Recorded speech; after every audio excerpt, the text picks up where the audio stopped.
What's going on, everyone? Jeremy here from The Quartering, and as the run-up for the rise of Skywalker continues, there seems to be some animosity in between cast members, whether it's real or fake. Now, yesterday we talked about how some of the, the most ticky-tack complaints about Rise of the Skywalker, or even Rian Johnson, any critiques levied at Rian Johnson is being seen as an affront to the franchise. It's so weird how the shill media is working so hard to protect The Last Jedi and to protect the legacy of The Last Jedi, because I don't know. I think that they saw it as an important piece in the culture battle, and I think that's why they so vehemently protect it.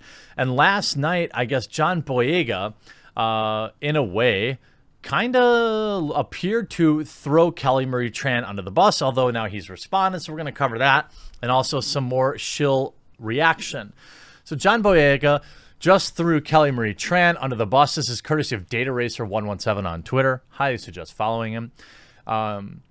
Quote, weak and not mentally strong enough to handle social media as a celebrity. And this was via an article where he had spoken saying, Star Wars fandom conflict is the most stupid thing in the world. There's sort of a double-edged sword. You can get really great engagement, but then there's what happened to Kelly Marie Tran about the small subset of people who are very vocal and very negative, and having to navigate beyond that. Being in this position, you just misunderstand the masses, how the masses think, you know? Through social media, we get to engage, we get to have fun. But at the same time, for those who are not mentally strong, you are weak to believe in every single thing that you read. That's, you know, what it is. I don't know, for me anyway, when I see backlash, I'm like, well, that's actually not true. But no, it is actually not true. So it's kind of like shrugs is what it is, but to engage, to connect with the fans who otherwise wouldn't get a day-to-day experience, especially during things like the press tour and behind-the-scenes stuff, is always good. To be honest with you, John Boyega did nothing wrong. He said nothing wrong. In fact, what he's saying is something I wholeheartedly agree with. Look, I was going through some interviews for video editors, and one of them asked me the question, how do you deal with people that just, you know, hate your videos and are negative constantly all the time? And I just laughed and said, I say that they're a fan too. It's just a different kind of fandom. It doesn't bother me on a personal level if somebody doesn't like me or like a particular video I did. By the way, remember to like this video. And it's interesting because the shill media continued to use the fake victimhood of Kelly Marie Tran to shame Star Wars fans for criticizing The Last Jedi. The only proof of, quote, months of online harassment were replies to her birthday post by the official Star Wars Instagram. Kelly's Instagram was always full of fangirl type of stuff, but you saw the endless articles. She deletes Instagram posts over our abuse from unhealthy fans.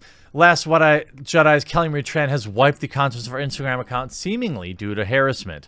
Kelly Marie Tran has deleted the posts off Instagram. I mean, there's endless articles, all by extension, an opportunity to take a dig at the Star Wars fandom. In fact, yesterday, she appeared on Good Morning America. I'm not going to play this clip because I've had them claim them before, but essentially, she told Good Morning America that she had to go to therapy after being in Star Wars. When asked if it was, quote, because of the bullying online, she avoids eye contact, pauses, stutters, then quickly pivots the topic away from her.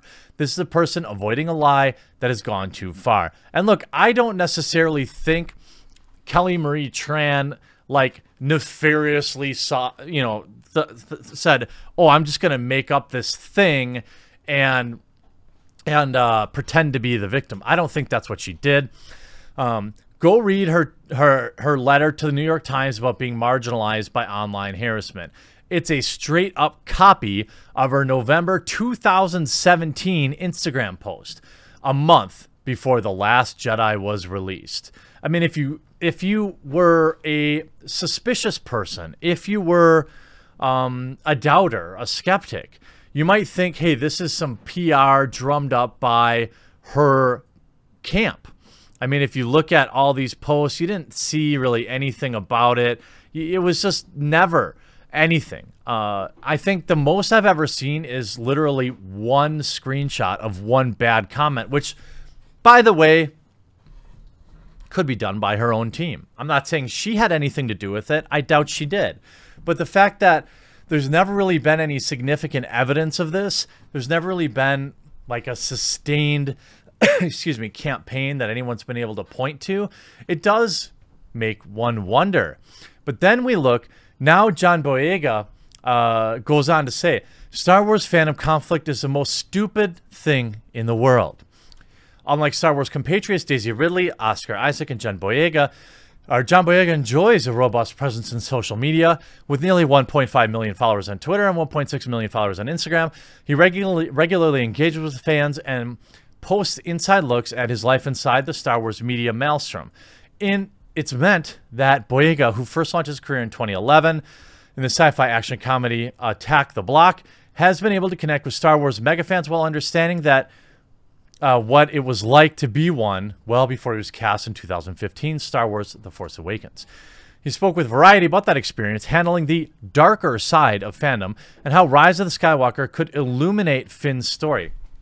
Again, here's just another veiled stink piece about Star Wars fans.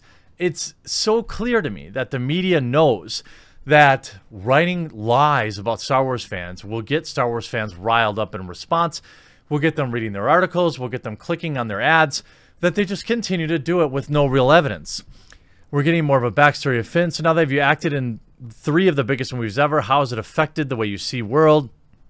You know, you see all sorts of other things. Here's his quote on social media. And by the way, we'll read, a lot of times media gives like a leading question. What kind of perspective did you get? There's sort of double-edged sword there. You can really get great engagement, but then there's what happened with Kelly Marie Tran. By the way, a fake media smear. Never happened. There was never any evidence of it. And look, for all the articles written about it, show me anything about it. Being in this position, you just understand the masses, how the masses think. You know, through social media, we engage. I don't know, for me anyway, when I see that backlash, I'm like, well, it's actually, oh, we already read this part. Editor's note: Boyega later issued a statement on Twitter clarifying his statements. Well, he was absolutely talking about Kelly Marie Tran. He literally mentioned her. There's sort of a double-edged sword. You can get really great engagement, but when there's what happened with Kelly Marie Tran, then he goes on to talk about her being not mentally strong, which, you know, I don't necessarily see as, how do I say, it's not a slight. Not everyone can just handle all the online, you know, craziness sometimes. That's fine. That doesn't make you a bad person. It doesn't make you a weak person. It just means that you don't have the unique skill set that it takes to ignore sometimes the large amounts of backlash. Now, Kelly Marie Tran has never showed any of this to exist. None of these people, it seems like Data Racer has no problem assembling countless social media posts proving that narratives exist, but none of these many hundreds of articles that claimed she was basically, you know, the victim of a fandom run amok has ever really posted any, you know, interesting collages of all the things that people said. I wonder why that is. But then John Boyega comes out to lie. And by the way, this is a lie. I in no way was referring to Kelly Marie Tran when I made my comments, although the interviewer mentioned her given the topic. I was really speaking from my own perspective throughout the franchise. Sometimes I felt strong, sometimes I felt weak. Badly worded, though, I apologize. Now, maybe that's true. Maybe that's true. Because if this is the question they asked, which included Kelly Marie Tran, he's responding to that. I don't believe that Boyega wasn't talking about Kelly Marie Tran. I just don't believe that. And there's endless articles, you know, Kelly Marie Tran opens up about also that she went down in a spiral of self-hate. Where is it? Show me any of it. Kelly Marie Tran back in the spotlight, and there's something to say. Earlier this summer, she made headlines after deleting all of her posts on Instagram in apparent response to mean words online. She's recovered since starring in Star Wars The Last Jedi as a rebel fighter Rose Tico. Director Rian Johnson quickly came to her defense, as did co-stars Mark Hamill and John Boyega. Fans as well rallied by creating the hashtag FanArt for Rose, organizing the Rose cosplay meetups at this year's Comic-Con. Now, months later, Tran has decided to chime in herself, writing an essay for the New York Times about the ideal saying she had gone down a spiral of self-hate, all due to, you know, these words. And she goes, it wasn't their words. It's that I started to believe them, she began. The words seem to confirm what growing up as a woman in a POC has taught me, that I belong in the margins. Okay, but where? Whose words? I mean, it seems like you would want to provide some examples so people like me wouldn't so easily be able to poke holes in your stories. I mean, I don't have any problem with Kelly Marie Tran. And by the way, if you're saying anything mean to her directly about things that happen in Star Wars, you're a jerk. And that's always been my position. Actors are actors, and they aren't always the best people. But, you know, life goes on. You don't have to, like, seek them out on social media to say mean things to them. That's not okay. And I don't really see, at least on YouTube, any other content creators who disagree with me. I've seen zero evidence any of this have happened. But of course, John Boyega has to come out and apologize because he may have disrupted the narrative. I'm still waiting for my evidence that this ever happened, but you know, it was a great excuse for the media to trash Star Wars fan, and they're always looking for that. Hope you enjoyed this video. We'll talk to you again real soon.